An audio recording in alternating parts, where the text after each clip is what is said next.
He humiliated me over a $450 dress in the middle of a crowded mall. I thought that was the most embarrassing moment of my life. I didn't know it was the moment my future husband decided to step in. And I definitely didn't know that marrying the billionaire who saved me would become the most dangerous decision I ever made. The mall was packed that Saturday afternoon. Shoppers moved through the bright halls of Westfield in Dallas, laughing, carrying bags, living their normal lives. No one knew they were about to witness something that would follow me for the rest of my life. I was standing inside Nordstrom holding a dress I wasn't sure I should buy. The price tag read $450. I could afford it now. I had a good job, a stable life. But deep down, I still felt like the girl who used to count every dollar. Then I heard a voice I prayed I would never hear again. "Alicia, is that really you?" My blood ran cold. 5 years. 5 years since I left him. 5 years of trying to forget the man who made me feel small, ugly, and worthless. And there he was, smiling, ready to remind me of who I used to be. I didn't know that before that day ended. My ex would be escorted out in humiliation, and I would walk out of that mall on the arm of a billionaire. But what I didn't understand then was that power doesn't always mean protection. Sometimes it means control, and sometimes the man who saves you in public becomes the man you fear in private. 6 months before that moment in the mall, Alicia Washington was a different person. She was tired, exhausted really.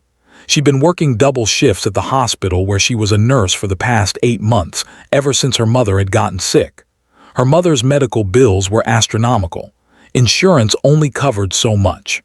The rest came from Alicia's paycheck, which meant she was constantly stretched thin, constantly stressed, constantly running on fumes. She lived in a small apartment in South Dallas. 1 bedroom, 1 bathroom, old appliances that made strange noises. She decorated it as best she could with things from thrift stores and clearance sections, but no amount of decoration could make it feel like home. It just felt like the place where she collapsed at the end of every shift. Alicia was 32 years old. She was pretty, objectively pretty, with dark skin that glowed when she took care of herself, dark eyes that could be warm or distant depending on her mood, and thick natural hair that she wore in various styles depending on how much time she had. But she didn't feel pretty. She felt tired. She felt used up. She felt like the kind of woman who would always be alone because she was always too busy taking care of everyone else to take care of herself. Her relationship history was a disaster. There had been Adrien, who she'd wasted 5 years on.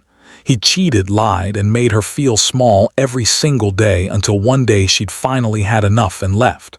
Before Adrien, there had been others. Men who didn't appreciate her. Men who used her. Men who made her feel like she should be grateful for their attention. The truth was, Alicia had come to believe that love wasn't for her. That good things didn't happen to women like her. That she was meant to work hard, struggle, take care of her family, and never really get to have anything for herself. So on the day she met Ethan Calloway, she wasn't looking for love. She was just looking for a moment of peace. She was at a coffee shop near the hospital during a break between shifts. She was wearing her nurse scrubs, her hair pulled back, no makeup because she hadn't had time. She ordered a simple coffee and sat in the corner, trying to remember what it felt like to not be stressed about something. That's when he walked in. He was tall, like impossibly tall, 6'4", maybe 6'5". He had dark skin, sharp cheekbones, and eyes that seemed to catalog everything they saw. He wore an expensive suit and carried himself like someone used to having power. When he ordered his coffee, the barista actually seemed nervous. He was beautiful, not in a soft way, but in a hard way, like someone who'd been through things and come out stronger on the other side. Alicia tried not to stare. She was good at that, invisible. She'd spent her whole life being invisible to men like him, men with money, men with options, men who wouldn't look twice at a tired nurse in scrubs. But then he looked at her. His dark eyes found hers across the coffee shop, and for a moment they just looked at each other. Alicia felt something she hadn't felt in years, a flutter in her chest, a spark of something that felt like hope. Then he smiled, and he walked over to her table. "Can I sit?" he asked. His voice was smooth, deep, like listening to jazz on a Friday night. Alicia nodded, not trusting her voice. "I'm Ethan," he said, sitting down across from her. "Alicia," she replied. "What do you do, Alicia?" he asked. She told him. She told him about being a nurse, about her mother, about the long shifts in the small apartment and the way she felt like she was barely keeping her head above water. And instead of looking bored or sympathetic in that pitying way, Ethan listened. He asked real questions. He seemed genuinely interested in her answers. He told her about his business, not in a bragging way, but just matter of fact. He owned commercial real estate, shopping centers, office buildings, apartment complexes. He'd built his company from nothing. They talked for an hour. When Alicia realized she was going to be late for her shift, she panicked. "I have to go," she said, standing up quickly. "Wait," Ethan said. He pulled out his phone. "Can I have your number? I'd like to take you to dinner." Alicia hesitated. Every instinct told her this was wrong. This man was too good-looking, too successful, too interested in her. Men like this didn't date women like her. This was some kind of game. But another part of her, a part she'd buried years ago, wanted to believe that maybe, just maybe, she deserved something good. She gave him her number. He called her that night. They went to dinner the next evening, and the date was perfect. He took her to a nice restaurant. He ordered wine. He asked her about her dreams. He listened to her talk about how she'd always wanted to travel, to maybe go back to school, to do more with her life than just survive. And then he kissed her, softly, sweetly, like she was something precious. Alicia melted. Over the next few months, Ethan became her escape. After every hard shift, knowing she could see him made it bearable. He took her on trips. He introduced her to a world she didn't know existed, private restaurants, art galleries, luxury hotels. He told her she was beautiful. He told her she was smart. He told her she deserved better than the life she was living. And slowly, Alicia started to believe him. 3 months into dating, he told her he loved her. She said it back immediately. 3 months after that, he proposed. He got down on one knee at the top of the observation deck of a building he owned. The whole city of Dallas spread out below them. He put a diamond on her finger that probably cost more than her house. He told her he wanted to spend the rest of his life making sure she never had to struggle again. She said yes without hesitation. Now they were married. They lived in his penthouse in downtown Dallas. He'd hired the best doctor for her mother. Her medical bills were gone. Alicia had quit her job to focus on adjusting to her new life. She had everything she'd ever dreamed of. So why did she feel like she was living a lie? The penthouse was beautiful, floor-to-ceiling windows that showed the entire Dallas skyline, modern furniture, art on the walls that probably cost more than Alicia's old apartment, a closet full of designer clothes that Ethan had bought for her, everything she could possibly want. Except for the truth. Because there were things about Ethan that didn't add up, little things, strange things. The way he knew things about people before she'd told him, the way his phone would ring late at night, and he'd take the call in his study with the door locked, the way certain people seemed nervous around him, the way he kept a safe in his office that he never opened when she was around. And there was the bigger thing, the thing that had started to really bother her. She didn't really know him. They'd been married for 3 months, and Alicia realized she didn't know where he'd grown up. She didn't know about his family. She didn't know anything about his past before he'd become successful. She tried asking, but he always changed the subject. He'd kiss her and tell her the past didn't matter, that all that mattered was their future together. It should have been a red flag. Alicia was smart enough to know that, but she was also desperate enough not to care. Her mother was recovering beautifully with the best medical care. Alicia had time to actually rest for the first time in years.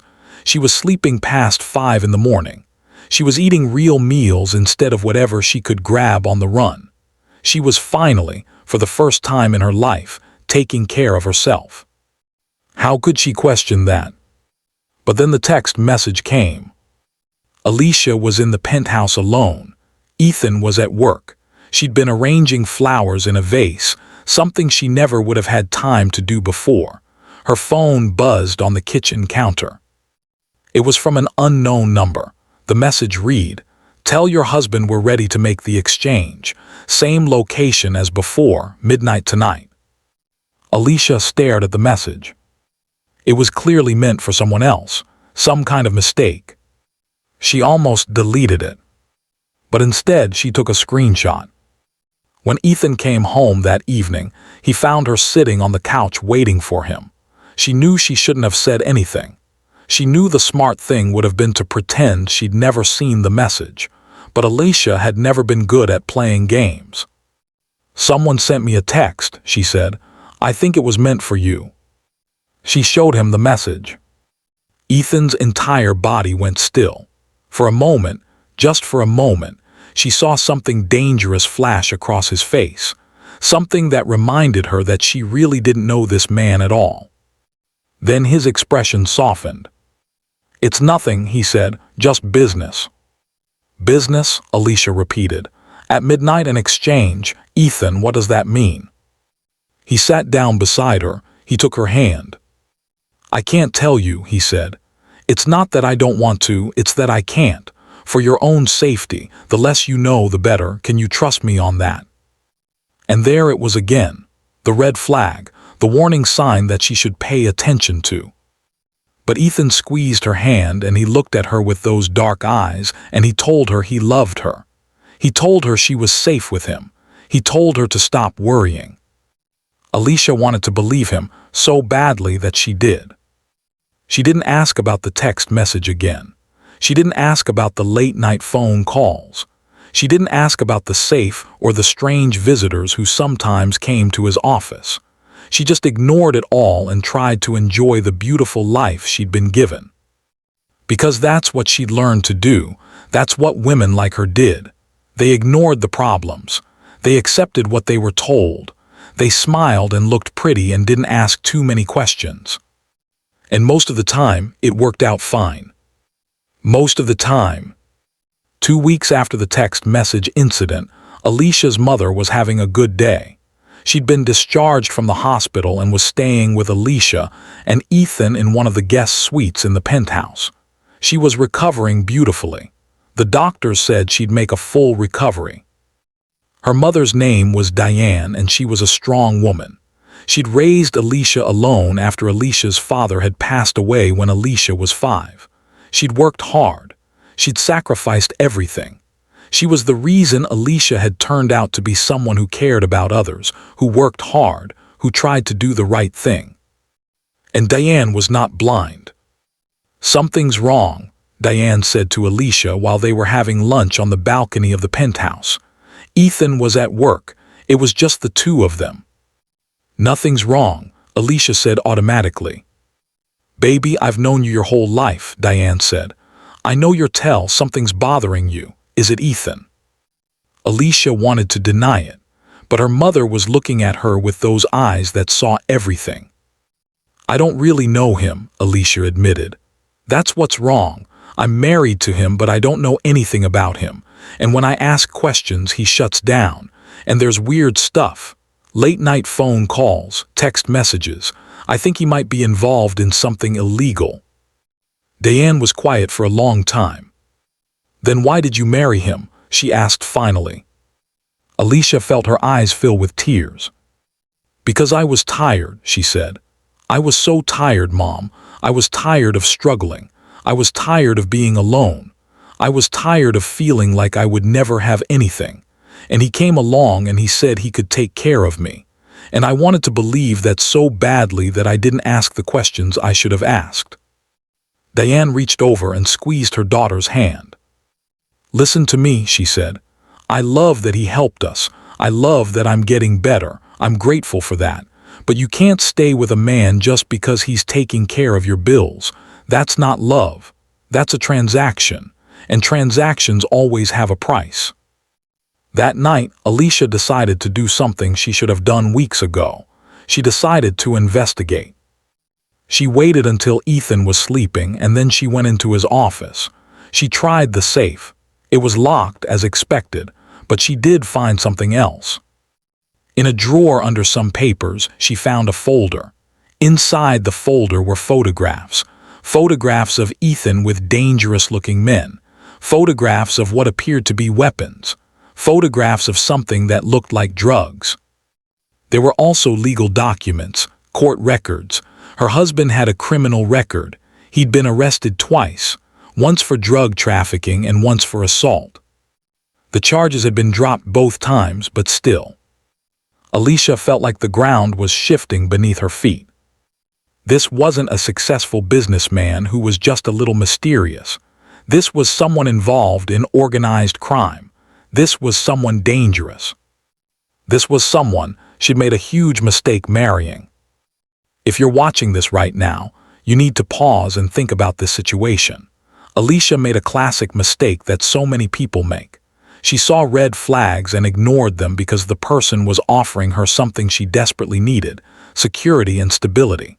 But security built on lies is never really secure. It's always going to collapse. If you're in a situation like Alicia's, where you're in a relationship with someone you don't fully trust, I want you to know that you deserve better. You deserve someone who is honest with you.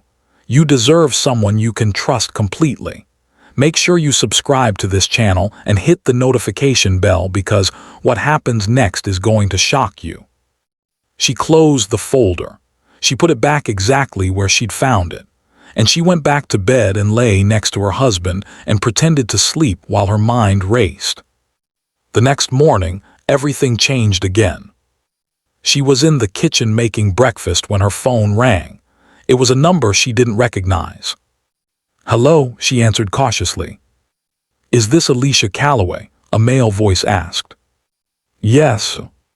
This is Detective James Harrison with the Dallas Police Department. I need to ask you some questions about your husband, Ethan Calloway. Can you come down to the station today?"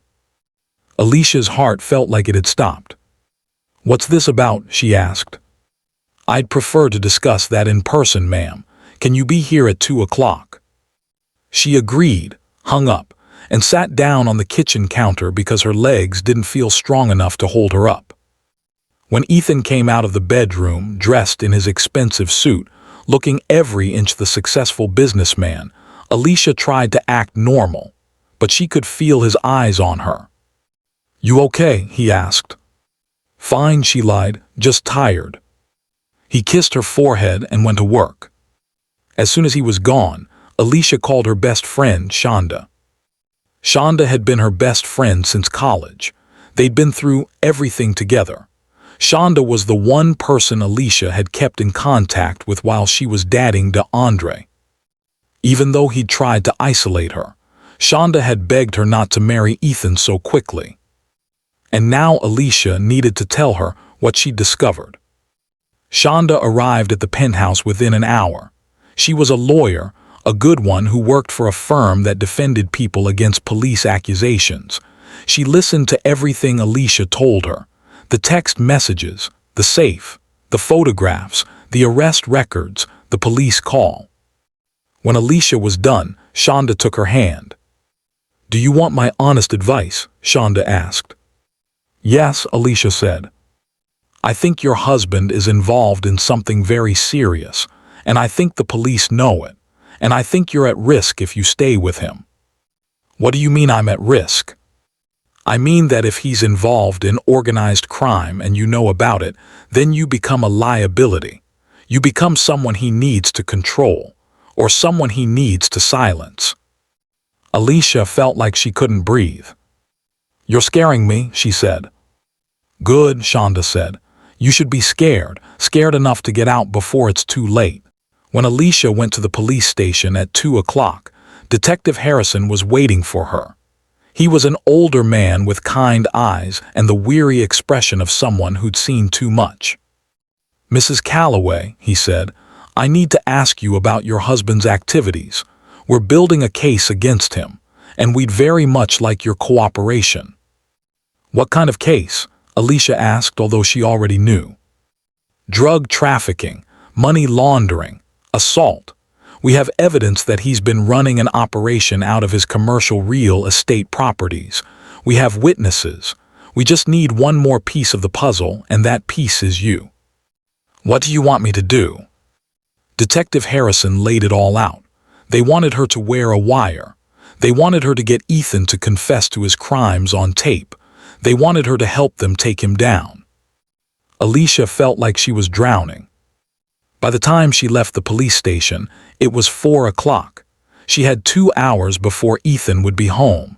2 hours to figure out what she was going to do. She could cooperate with the police. She could help them. She could get away from him. Or she could protect her mother. Because if she testified against Ethan, if she helped put him in prison, she would lose her health insurance. Her mother would lose her medical care. They might lose the penthouse. It was the cruelest choice. Help herself and her mother suffer, or protect her mother and stay married to a criminal. When Ethan came home that evening, he knew something was wrong immediately. "You went to the police," he said. "It wasn't a question." Alicia's heart stopped. "How do you know that?" "Because I have people everywhere, Alicia. I know everything that happens in this city. I knew about the police call before you even got in the car." He walked toward her slowly. His beautiful dark eyes were now terrifying. "And now we have a problem," he said. "What kind of problem?" Alicia asked, trying to keep her voice steady. Ethan sat down on the couch. He didn't look angry, he looked sad. "The kind where the woman I love chooses to betray me," he said. "The kind where I have to make a very difficult decision." "I didn't betray you," Alicia said. "The police called me. I had to." "No, you didn't," Ethan said quietly. "You had a choice, just like you always have a choice, but you chose to go to the police station. You chose to talk to them about me. You chose to put yourself in a position where they could try to turn you into a witness against me." He looked at her with those dark eyes. "Do you know what I've had to do to build what I've built?" he asked. "Do you know what it costs to keep this empire running?" "No," Alicia said, "because you won't tell me anything. You won't trust me with the truth." "I couldn't trust you with the truth," Ethan said, "because you're weak." The word hit her like a physical blow. "What?" "You're weak," he repeated. "You're kind and you're beautiful and you're a good person, but you're weak. You look at someone like Adrien and you let him walk all over you for 5 years. You let him make you feel small. You let him convince you that you were nothing without him. And then when I came along, you did the exact same thing with me.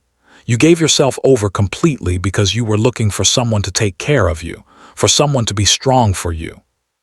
Alicia felt tears running down her face. "I love you," she said. "I know," Ethan said, "but love isn't enough. Not when the stakes are this high, not when my entire operation is at risk." "What are you going to do?" Alicia asked. Ethan stood up. He walked to the window and looked out at the Dallas skyline. "I'm going to go to the police," he said. "I'm going to confess to some things and deny others. I'm going to hire the best lawyers in Texas. I'm going to make sure that the case against me falls apart. And I'm going to make sure that you can't testify against me because the police will have nothing to prosecute." "How?" Alicia asked. Ethan turned to face her. "That's where your weakness becomes useful," he said. "The police are going to lose their star witness. They're going to realize that you can't help them, and they're going to move on to their next target." "I don't understand." "You're going to tell them that you made a mistake," Ethan said. "You're going to tell them that you were emotional and confused and that you don't actually know anything about my business. You're going to tell them that if you testify, your testimony will be unreliable." "And if I don't?" Ethan's expression didn't change, but something cold moved across his face. "Then I'm going to have to do something I really don't want to do," he said. "I'm going to have to make you disappear, and your mother is going to have to go without her medical care, and the life you've built is going to fall apart." "Are you threatening me?" Alicia whispered. "I'm being honest with you," Ethan said. "For the first time, I'm telling you exactly what your options are." Alicia felt something inside her break. She walked to the bedroom and locked the door. She sat on the bed and cried. She cried for the woman she'd been, tired, desperate, willing to ignore red flags because she wanted someone to love her. She cried for the woman she thought she was becoming, safe, secure, happy. And she cried for the future she thought she was going to have. Because now she understood. She'd never been safe. She'd just traded one form of slavery for another. With Adrien, she'd been enslaved by emotional abuse. With Ethan, she was being enslaved by his power and her own desperation to keep her mother alive. There was no way out. Or was there? Alicia thought about all the women she'd helped during her years as a nurse. Women escaping abusive relationships. Women finding shelters. Women rebuilding their lives. She thought she was different from them. She thought she could marry a billionaire and escape her life of struggle. But she wasn't different. She was just like them. And if she could help other women, then maybe she could help herself. She pulled out her phone. She called Shonda. "I need your help," she said. "I need to disappear." Shonda came to the penthouse within an hour. She brought a suitcase. "Here's what we're going to do," she said. "You're going to pack a bag with clothes and important documents. You're not going to pack anything that belongs to him, nothing he's given you, just the things that are actually yours. We're going to leave through the service entrance. We're going to go to a shelter I know about, and then we're going to figure out our next move." "What about my mother?" Alicia asked. "Your mother is coming with us," Shonda said. "I already called her. She's packing too. She's ready to go." Alicia felt a weight lift off her shoulders. Her mother was ready to leave too. She wasn't trapped. She wasn't alone. They left the penthouse at 10 o'clock at night. Ethan was in his office making phone calls. He didn't hear them leave. The women's shelter was called Hope House. It was a simple building in an ordinary part of Dallas. Nothing special about it from the outside, but inside it was filled with warmth and safety. The woman who ran it was named Patricia. She was a black woman in her 50s with gray in her hair and strength in her eyes. She'd been running the shelter for 20 years. She'd helped thousands of women. "You're going to be okay," Patricia told Alicia, even though Alicia didn't know how that could possibly be true. "You're safe here, and you have time to figure out what comes next." The first few days at the shelter were the hardest. Alicia kept expecting Ethan to find her. She kept jumping at every noise. She couldn't sleep more than a few hours at a time. But nothing happened. Ethan didn't come looking for her. He didn't try to find her. He just let her go. It took Alicia a few days to realize why. He'd been done with her the moment she'd gone to the police. She'd served her purpose. She'd helped him establish a respectable cover by being his wife. Now that she was a liability, he simply cut her loose. It was both a relief and devastating. On the fourth day at the shelter, Alicia finally turned on her phone. She had 17 missed calls from Ethan and 43 text messages. She deleted them all without reading them. But there was one call she took. It was from Detective Harrison. "Mrs. Calloway," he said, "we need to talk about your husband's case." "I can't help you," Alicia said. "I'm sorry, but I can't." There was a pause on the other end of the line. "I understand," Detective Harrison said, "but I want you to know something. We have enough evidence to prosecute your husband without your testimony. We had enough before. We were just hoping to build a stronger case." Alicia felt tears run down her face. "Really?" she asked. "Really?" Detective Harrison said. "He's going to prison, and you're going to be free." 2 months later, Ethan Calloway was arrested. He was charged with drug trafficking, money laundering, and assault. His lawyers fought hard, but the evidence was overwhelming. He was sentenced to 15 years in federal prison. and Alicia started rebuilding her life. With Shonda's help, she found a job at a different hospital. It wasn't as easy as her old job. Now she had to work for every dollar again. But it was honest work, and it was hers. She and her mother got a small apartment. It was modest. It was nothing like the penthouse, but it was safe, and more importantly, it was real. 6 months after leaving Ethan, Alicia had finally started to feel like herself again. She was living with her mother in a modest apartment in South Dallas. She'd returned to nursing, working at Parkland Hospital. The job was demanding. The patients were often struggling. The hours were long, but it was real. It was honest work. And at the end of every shift, Alicia knew that she'd made a difference in someone's life. Her mother was thriving. The doctors said her recovery was complete. She'd even started volunteering at the shelter where Alicia and she had stayed. She said it was important to help other women the way they'd been helped. Alicia had also reconnected with friends she'd lost while she was with Ethan. Shonda was still her rock, but she'd also rekindled her friendship with her college roommate, Yolanda, and her childhood best friend, Jerome's sister Tasha. Tasha had a wild sense of humor and a way of making Alicia laugh even on her hardest days. They would meet for lunch on Alicia's days off. They'd talk about everything. About Alicia's past with Adrien, about her marriage to Ethan, about how Alicia was learning to trust her own judgment again. "You know what you need," Tasha said one Saturday afternoon. They were sitting at a coffee shop near the hospital. "You need to get out more. You need to have fun. You need to remember that there are good things in this world besides work and survival." "I go out," Alicia protested.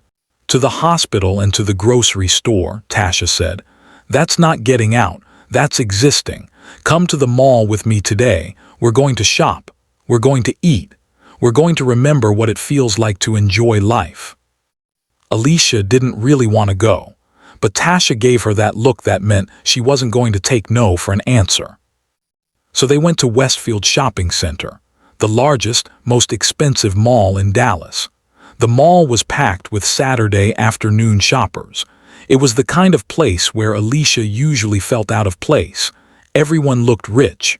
Everyone looked like they belonged in a world that Alicia had left behind. She was in Nordstrom, trying on clothes just because Tasha had insisted that she buy something nice for herself, when she saw him. DeAndre Mitchell, her ex-boyfriend, the man who had spent 5 years making her feel worthless. And he saw her. He was with a friend, a man named Jerome who Alicia had never liked. DeAndre was dressed in expensive clothes. He was wearing a gold chain. He looked successful. He looked like he'd done very well in the 3 years since they'd broken up. "Alicia," he called out, his voice dripping with false surprise. "Is that really you?" Alicia felt her whole body go cold. She wanted to ignore him. She wanted to walk away. But Tasha was right behind her, and she wasn't going to let Alicia run away from this. "Yes, it's me," Alicia said quietly. DeAndre and Jerome walked over. DeAndre had that smirk on his face, that look that said he was about to enjoy tearing someone down. "What are you doing in Nordstrom?" he asked. "This isn't usually your kind of store. Usually you're shopping at Target, right? That's more your speed." Alicia could feel other shoppers starting to look at them. "I'm shopping," she said simply, "same as anyone else." "Shopping?" DeAndre laughed. "Baby, the only way you could afford clothes here is if you were working 2 jobs, but I guess you're not working anymore, are you? I heard you quit your nursing job.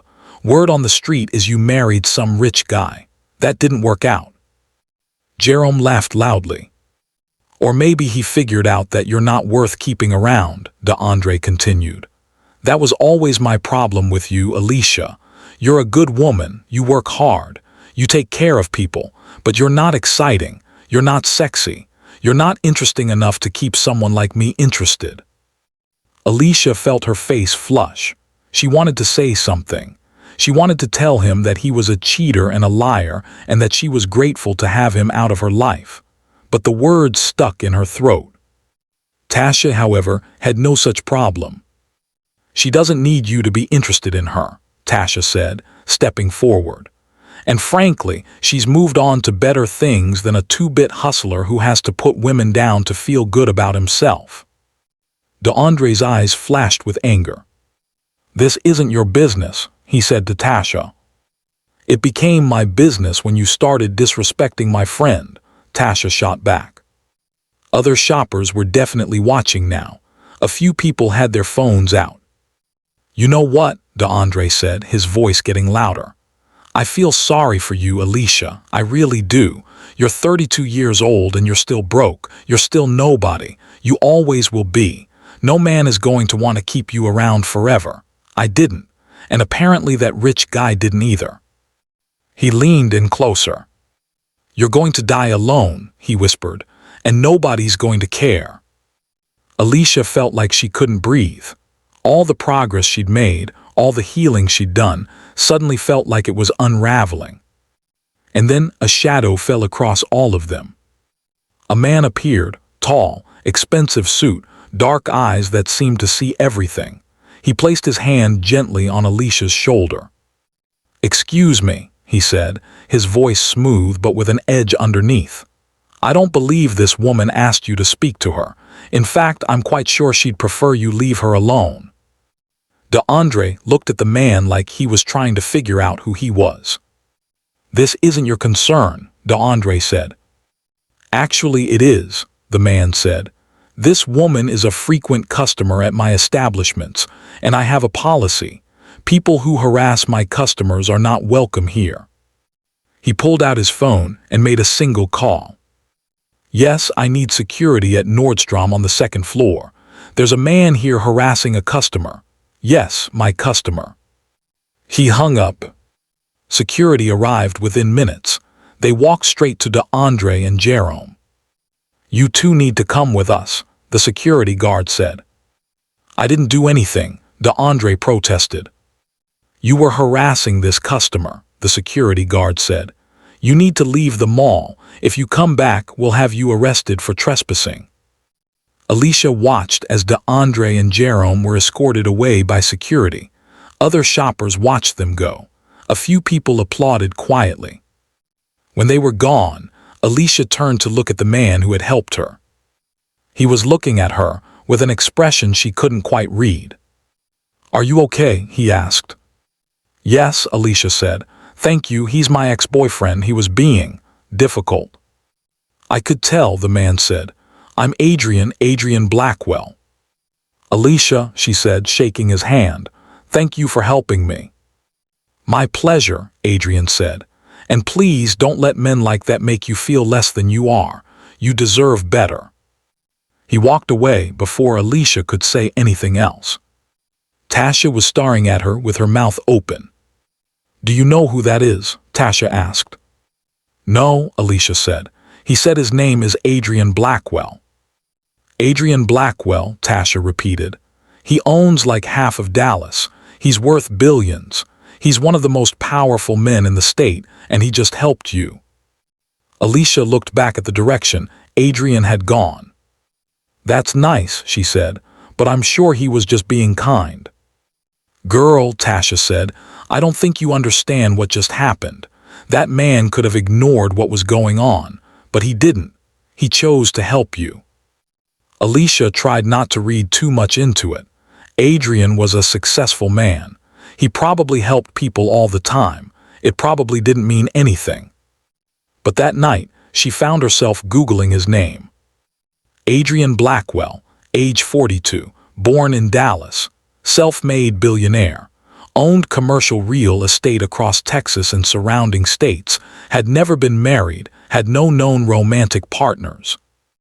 There were photos of him at charity events, at business meetings, always impeccably dressed, always surrounded by powerful people. He was beautiful in the way that successful men sometimes are. Not beautiful in a soft way, but in a hard way. Like someone who'd built himself from nothing and made himself into something powerful. The photos also revealed something else. In many of them, Adrien looked sad. Not obviously sad, but there was something in his eyes. something that suggested he carried a weight that other people didn't see. Alicia closed her laptop and told herself to stop thinking about Adrien Blackwell. He was a successful businessman. She was a nurse. Their worlds were completely different.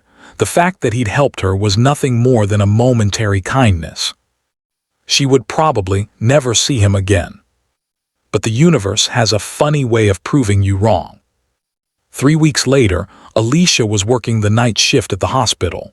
It was a Tuesday night, and the emergency room was busy. There had been a car accident on I-635, and several victims had been brought in. One of them was Adrien Blackwell. He was conscious but in pain. He had a broken arm and several lacerations. A piece of glass had embedded itself in his shoulder, but compared to some of the other accident victims, he was relatively lucky. Alicia recognized him immediately, and from the way his eyes widened slightly when he saw her, she could tell that he recognized her too. "Of all the emergency rooms in Dallas," Adrien said with a slight smile, "I end up in yours." "Looks like it," Alicia said, keeping her voice professional. She began assessing his injuries. "Can you tell me what happened?"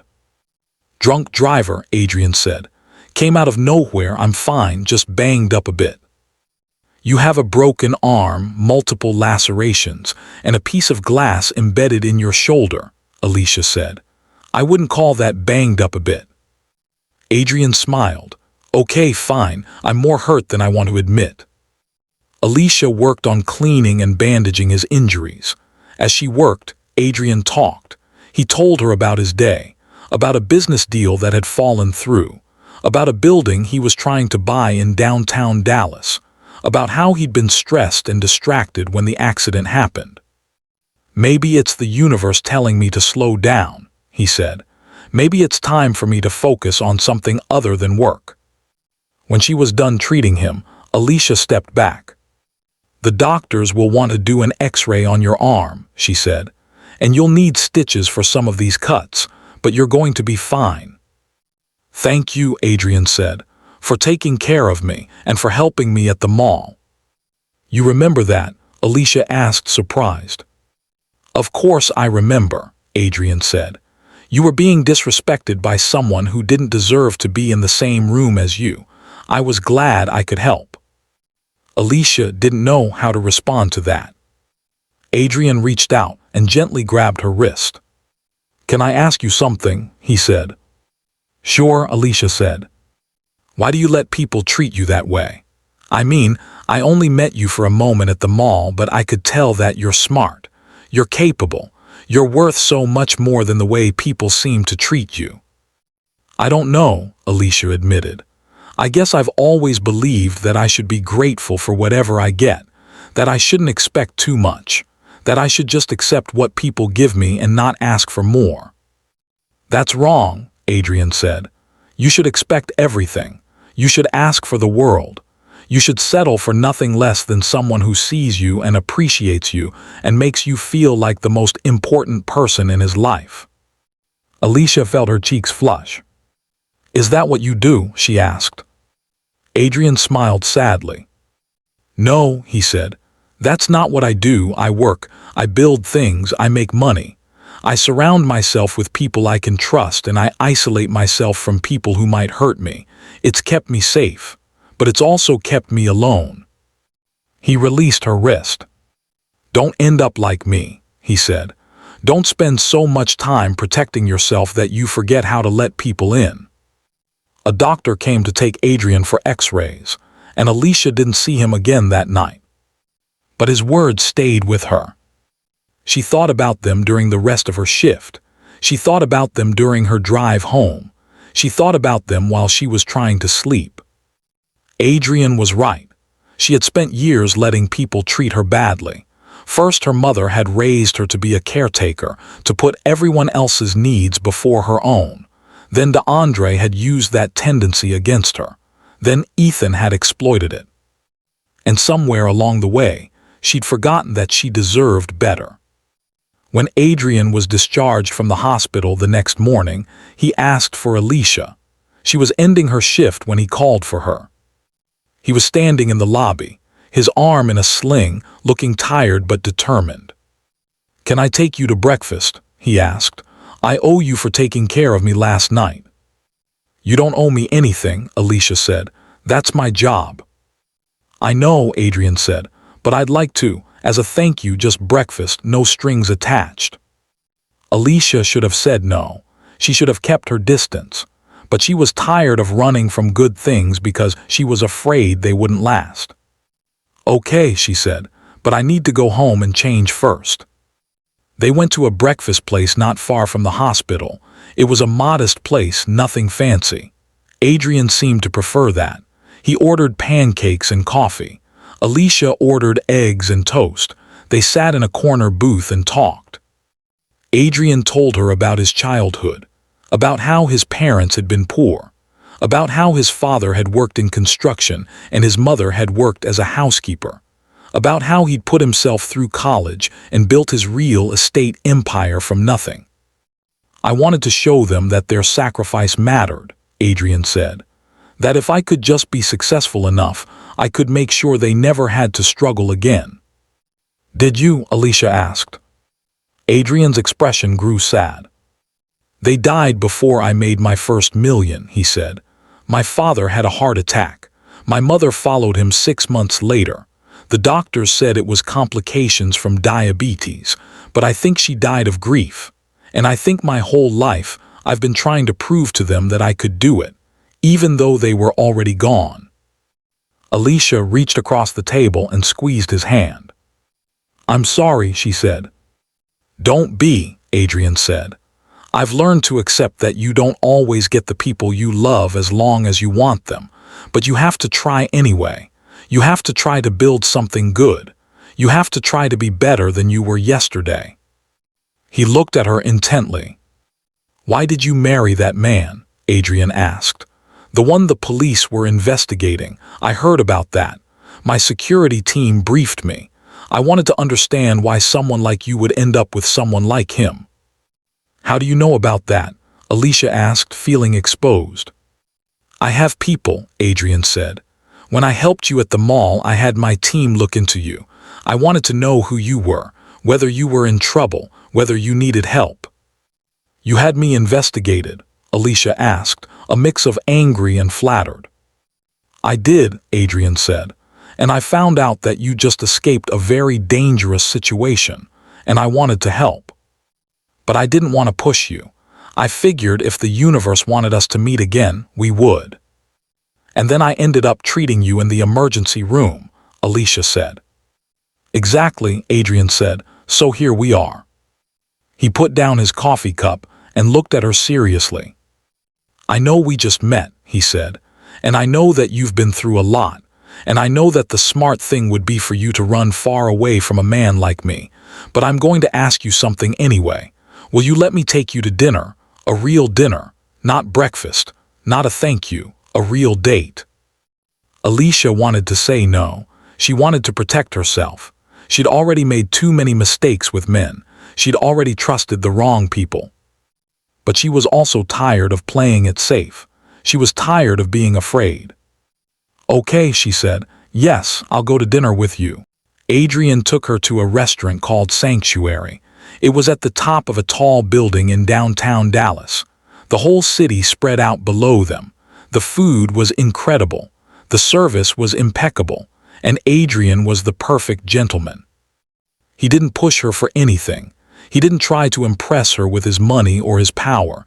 He just asked her about her life, about her dreams, about what made her happy. And Alicia found herself telling him things she'd never told anyone. She told him about her fear, about the way she'd spent her whole life waiting for something bad to happen, about how she'd learned to settle for less than she deserved because she didn't believe she deserved anything good. And Adrien listened. He didn't judge her. He didn't try to fix her. He just listened and understood. "You know what I think?" Adrien said as they looked out at the Dallas skyline. "I think you spent so long being invisible that you forgot how to be seen.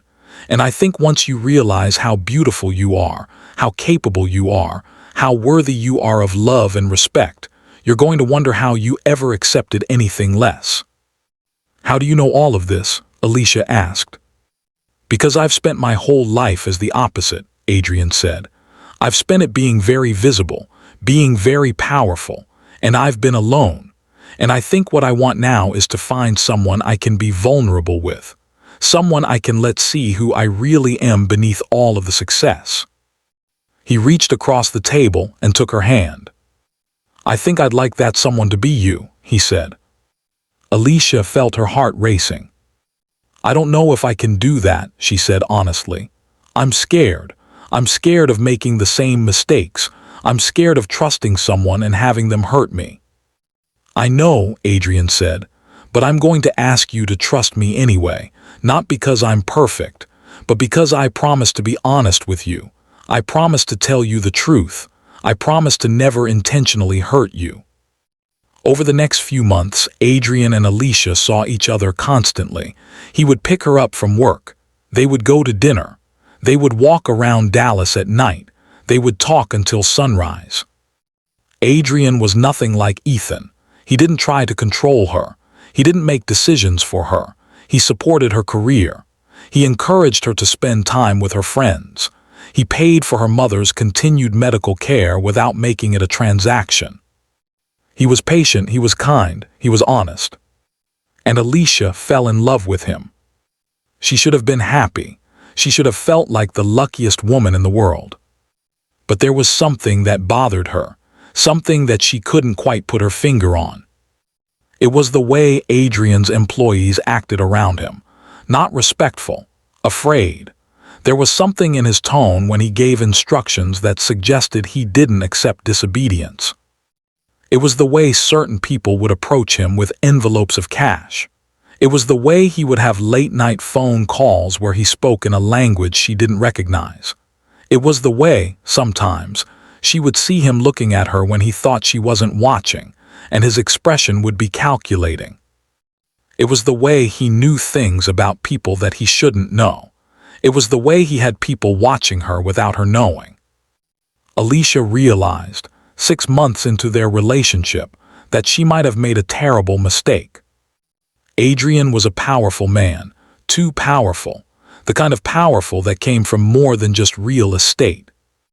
And she'd fallen in love with him. One night she couldn't take it anymore. She asked him directly. "What do you really do?" she asked. They were in his penthouse, looking out at the Dallas skyline. Adrien took a long time answering. "I do a lot of things," he said finally. "I invest in real estate. I have investments in various businesses. Some of those businesses are more legitimate than others." "What does that mean?" "It means that to get as rich as I am, you have to be willing to do things that aren't always legal," Adrien said. "It means that you have to have leverage on people. It means that sometimes you have to move money in ways that the government doesn't know about. It means that you have to be willing to get your hands dirty." Alicia felt her heart sink. "You're like Ethan," she said. "No," Adrien said firmly. "I'm nothing like Ethan. Ethan is a drug dealer who uses violence to control people. I'm a businessman who uses information and leverage. I've never hurt anyone who didn't deserve to be hurt, and I would never hurt you." "How do you know you wouldn't?" "Because I love you," Adrien said, "and I don't hurt the people I love." But Alicia had heard words like that before. She'd heard them from Andre. She'd heard them from Ethan. And both times the love had been conditional. Both times the moment she'd become inconvenient, the love had disappeared. 6 months into her relationship with Adrien, Alicia was standing in Nordstrom at Westfield Shopping Center again. It was a Saturday afternoon. The mall was packed. She was looking at a dress, a beautiful dress in emerald green that cost $250. She had the money now. Adrien had insisted on giving her access to accounts. She could buy anything she wanted, but she still couldn't shake the feeling of guilt when she spent money. It was like she didn't deserve nice things, like at any moment it could all be taken away. "Alicia." She turned around. It was Andre, and he was alone this time, No Jerome, just him. He looked different. His expensive clothes were wrinkled. His gold chain was gone. His face looked worn. He didn't look successful anymore. He looked like someone who'd been through something. "Hi, DeAndre," Alicia said carefully. "I heard what happened," DeAndre said. "I heard you married a billionaire. I heard you left him. And now I heard you're dating someone even more powerful than him." "How do you know all of that?" Alicia asked. "Everybody knows everybody's business in Dallas," DeAndre said. "News travels fast." He looked at her intently. "I wanted to apologize," he said, "for the way I treated you, for the things I said to you the last time I saw you. I was wrong. I was bitter because my business wasn't going well and I took it out on you." Alicia wasn't sure what to say. She'd never thought she would hear DeAndre apologize. "It's okay," she said finally. "No, it's not," DeAndre said. "I made you feel small. I made you feel like you weren't good enough. And I can see now that it was because I was jealous. You were always going to be better than me. You were always going to have more success, more love, more everything than I was. And I couldn't handle that. So I tried to make you feel bad about yourself so you wouldn't leave me." "Why are you telling me this?" Alicia asked. "Because I wanted you to know that you were right to leave me," DeAndre said. "And I wanted you to know that I'm sorry. And I wanted to warn you." "Warn me about what?" DeAndre looked over his shoulder, as if to make sure no one was listening. "Adrien Blackwell is not a good man," he said quietly. "I don't know what he told you about what he does, but it's worse than you think. He's connected to organized crime, not directly, but through enough people that everyone knows he's not someone to cross." "How do you know all of this?" Alicia asked. "Because I got caught up in something," DeAndre said. "I borrowed money from people I shouldn't have borrowed from, and they threatened to kill me. And then, somehow, the threat went away, and I found out it was because Adrien Blackwell had made a phone call." He grabbed her arm. "He's dangerous, Alicia. And if you know too much about his business, if you become a liability, he will eliminate that liability. I've seen what he's capable of." "He wouldn't hurt me," Alicia said. "He loves me." "That's what you said about Ethan," DeAndre said. "And you were lucky to escape that. Don't make the same mistake twice." He let go of her arm and walked away. Alicia stood in the middle of Nordstrom, the emerald dress still in her hands, feeling like the ground was shifting beneath her feet. That night she asked Adrien directly, "Are you involved in organized crime?" Adrien was quiet for a long moment. "Who told you that?" he asked. "Someone I ran into at the mall." "DeAndre Mitchell," Adrien said. "It wasn't a question. My people have been monitoring him. We know he's been talking about me, spreading rumors." "Is it true?" Alicia asked. Adrien sighed. "It's complicated," he said. "I do business with people who are connected to organized crime, but I'm not involved in illegal activities myself. My real estate investments are completely legitimate. But yes, I know powerful people. Yes, I have connections. Yes, sometimes I use those connections to help people or to solve problems." "Like what kind of problems?" Alicia asked. "Like ensuring that a man who was threatening to kill an innocent person stopped making that threat," Adrien said. "DeAndre owed money to the wrong people, so I paid his debt. I told the people he owed that he was under my protection now, and they left him alone." "Without his knowledge?" Alicia asked. "Without his knowledge," Adrien confirmed. "But the point is I took care of it, and he was safe. And that's what I do, Alicia. I take care of problems. I take care of people I care about." "But what if I become a problem?" Alicia asked, the question she'd been afraid to ask finally coming out. "What if I know too much? What if I want to leave? What if I want to go to the police?" Adrien's expression changed. For just a moment, she saw something dangerous in his eyes. "You won't," he said. "How do you know?" "Because I know you," Adrien said. "You're not going to betray me. You're not going to destroy what we have. You love me." Love isn't enough, Alicia said. I've learned that the hard way. Love without trust isn't real love. Then trust me, Adrien said. Trust that I'm not going to hurt you. Trust that I'm building something legitimate. Trust that in a few years I'll be completely out of the gray area and into the legitimate business world. And if I can't trust you... Adrien stood up. He walked to the window. He looked out at the Dallas skyline. Then I suppose we have a problem, he said quietly. What kind of problem? The kind where I can't let you go, Adrien said. The kind where you know too much and you're too connected to me. The kind where you've become a liability. Alicia's blood turned to ice. Are you threatening me? She asked. I'm telling you the truth, Adrien said. I love you, but if I have to choose between you and my empire, between you and my freedom, I will choose myself. Every time. That's not a threat. That's a fact. Alicia felt like she couldn't breathe. She'd done it again. She'd ended up with another man who was willing to destroy her if she became inconvenient. She'd made the same mistake twice. And this time, she wasn't sure how she was going to escape. Alicia didn't go to the police. Not immediately. She knew that if she did, Adrien would find out. And she knew that Adrien would do whatever he had to do to ensure that she couldn't testify against him. Instead, she did something smarter. She called Shonda. Shonda was waiting for her when she arrived at a safe location, a law office in the downtown area. Shonda took one look at Alicia's face and pulled her into a hug. Tell me everything, Shonda said.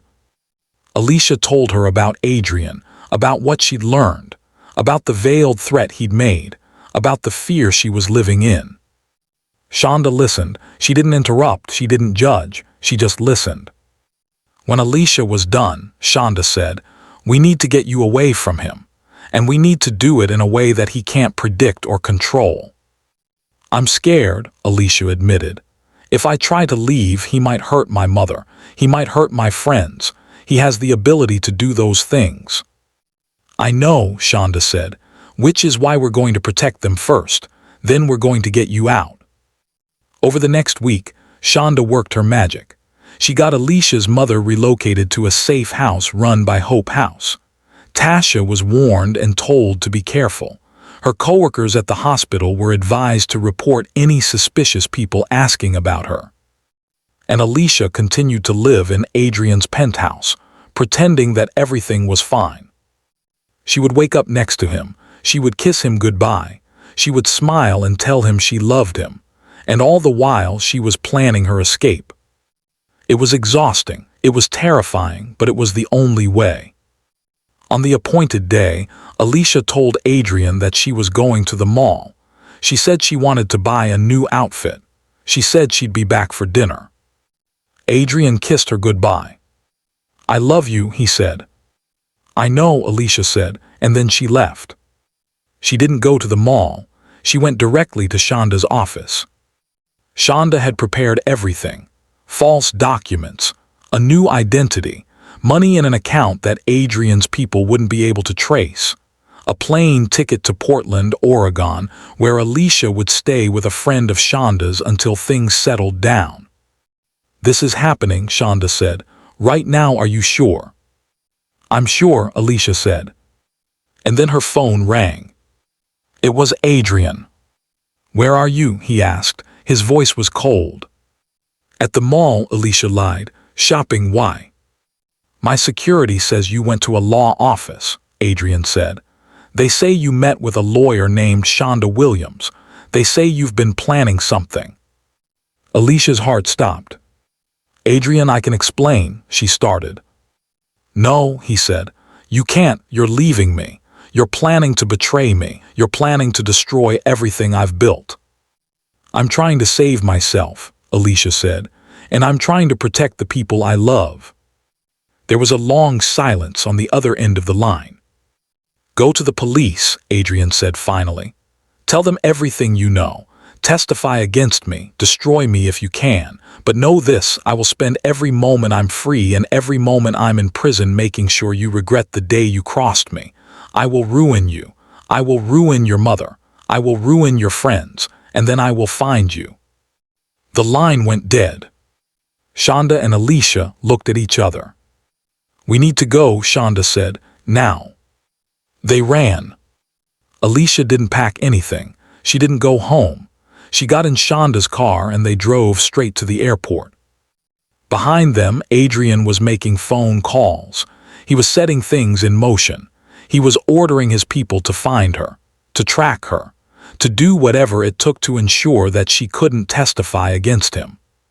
But Alicia was gone.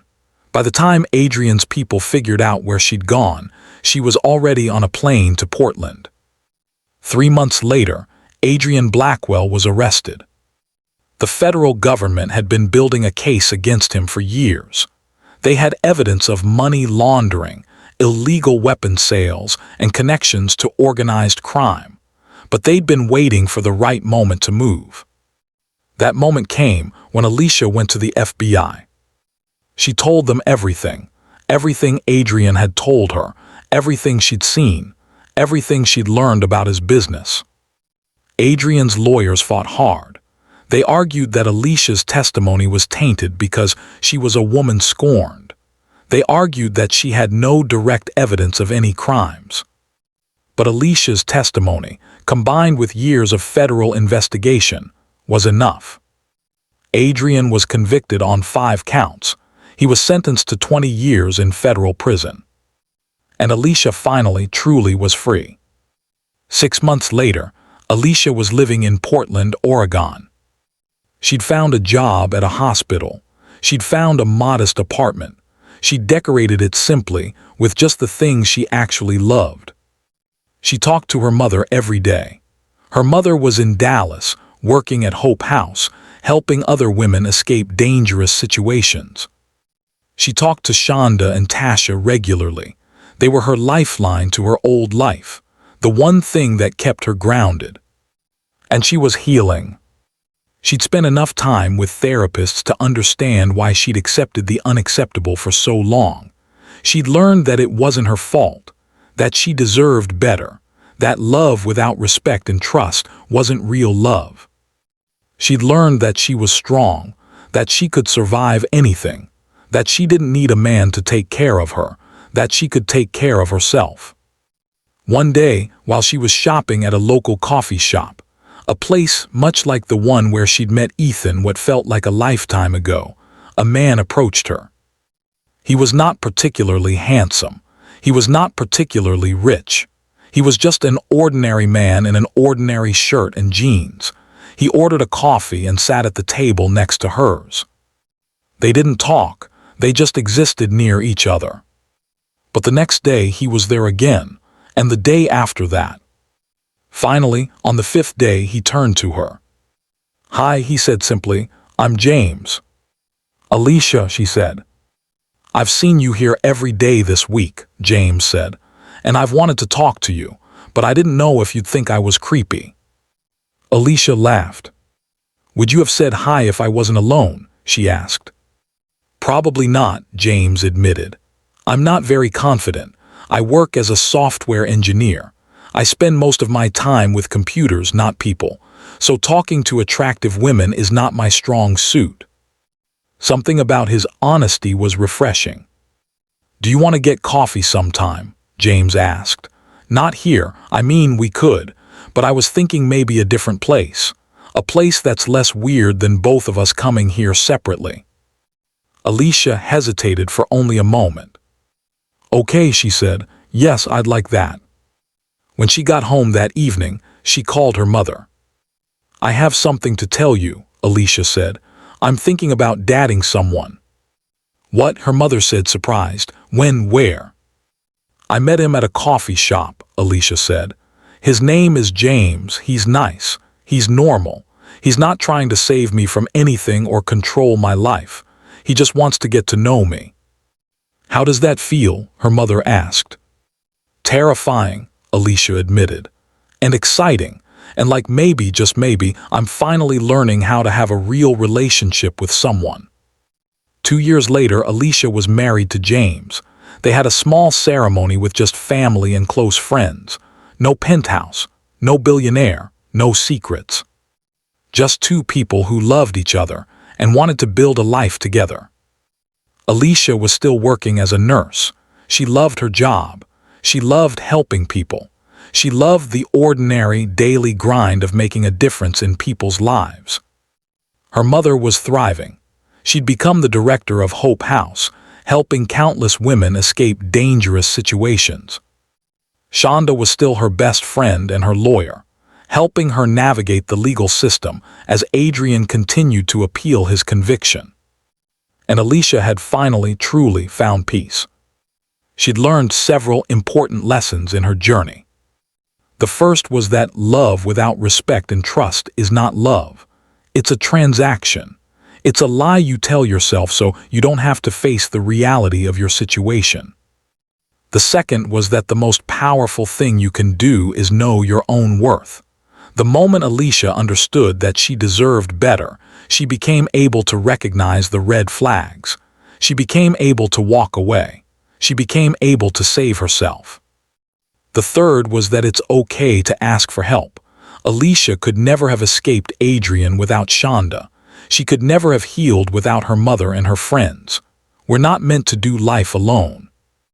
And the fourth was that healing is not linear. It's okay to take 2 steps forward and 1 step back. It's okay to struggle. It's okay to be afraid. What matters is that you keep going. What matters is that you refuse to accept less than you deserve. Alicia's story is not unique. There are thousands of women just like her. Women who have left abusive relationships. Women who have fought for their freedom. Women who have rebuilt their lives from nothing. But her story is important because it reminds us of something crucial. No matter what you've survived, no matter how many times you've fallen, no matter how broken you feel, you can build something good. You can have a life worth living. You can find happiness. You just have to believe that you're worth the effort. And you have to be willing to fight for yourself. Thank you for watching.